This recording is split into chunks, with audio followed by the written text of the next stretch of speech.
Karibu zungumza na wanahabari namna ambavyo kama wachezaji mmeweza kujiandaa. Asalamu alaykum.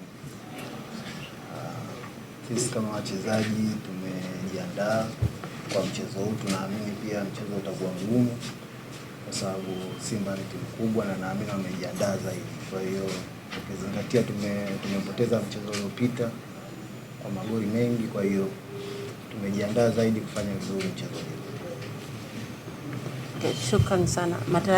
Mashabiki sasa watarajie mchezo wa aina gani kwa kesho?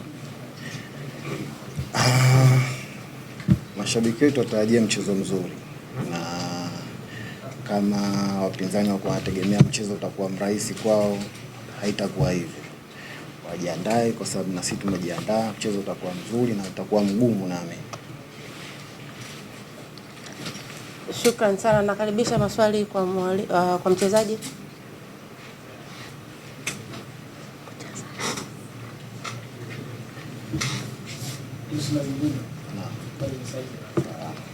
Mashujaa mnapocheza na Simba mkiwa Tanganyika ni tofauti kabisa na kucheza nao mkiwa hapa Dar es Salaam.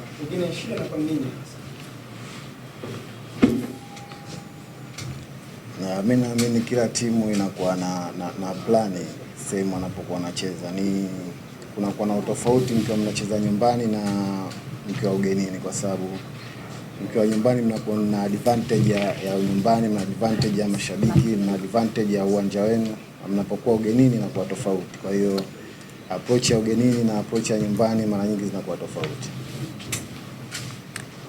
Swali lingine.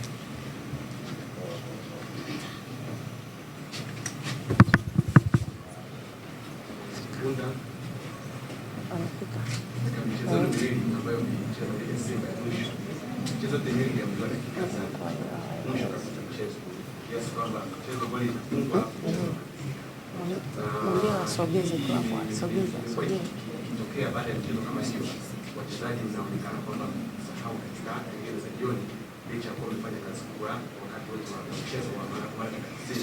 Kuelekea mchezo wa kesho, nini ambacho umefanya, na hasa kwa timu kama Simba ambayo mchezo haujaisha mpaka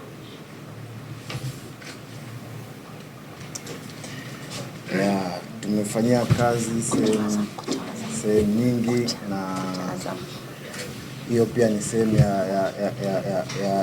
ya tulizofanyia mazoezi. Kwa hiyo tumejaribu kuangalia pia kwenye mchezo huo tunaruhusu vipi magoli, tumejaribu kufanyia mazoezi. Kwa hiyo na imani kwenye mchezo huu makosa haya yatatokea tena.